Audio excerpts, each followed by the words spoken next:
This week's Parsha talks about the final 3 Makos that Hashem hits the Egyptians, ultimately leading in the official release and the freedom of the Jewish people. The last final Makkah, the knockout punch, was Makas Becheres, the death of the firstborn, where all the Egyptian firstborns died, and ultimately that was one of the main things that sent the Jewish people out. However, if you look in the Torah, we find that Makas Becheres was not just mentioned in this week's Parsha, it was actually mentioned the very first time Moshe Rabbeinu had a conversation with God, all the way by the burning bush 2 weeks ago. Hashem tells Moshe to tell Parei, V'amarta el Parei, Koyamar Hashem, B'ni Becher Yisrael, tell Parei, so says Hashem, the Jewish people are my firstborn. V'omar Elecha, Shlachas B'ni V'avdeni V'timoyin L'shalcha, Hini Anoichi Horiges B'ni Bechercha. And I am telling you, to send my children away, and to set my children free, and let them serve me. And if you refuse, I am going to kill your firstborn. So clearly this concept of this killing of the firstborn was discussed well before this week's Parsha. So the question is, if that was the ultimate goal, why do we need the first 9 Makos? Why anyway is Makas Becheres the main plague? We know it was probably the most intense because it is the only one that resulted in automatic death. But at the end of the day, what was its significance in being the final knockout punch to the Egyptians? Explains the Rebbe, it's very simple, because everything in the physical world has a counterpart in the spiritual worlds.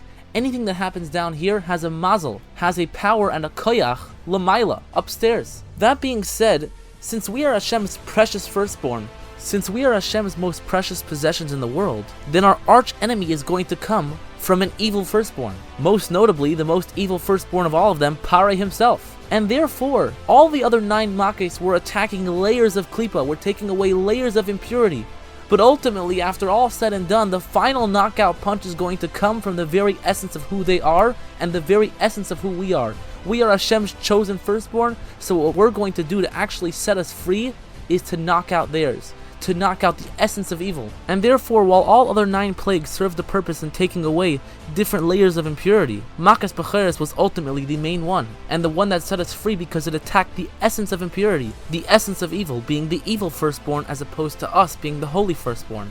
That is exactly why this week's Parsha is called Parshas Boy. Seemingly, it feels odd that in a Parsha that talks about the Jewish people's success over the Egyptians, that the Parsha be named Moshe coming boy to Parei, which implies that Parei might have the upper hand, that he's the one who's hosting Moshe, he's the one who's on top.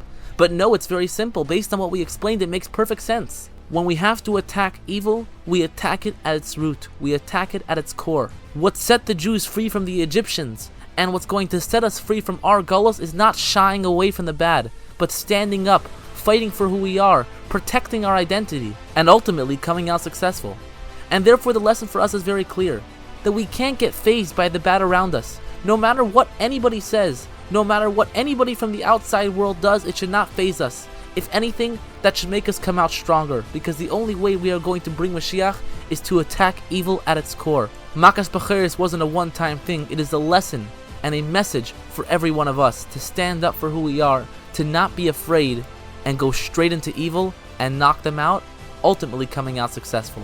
And by doing this, we will merit to the ultimate, complete, and final redemption with the coming of Mashiach. May he come speedily in our days. Wishing you a wonderful Shabbos.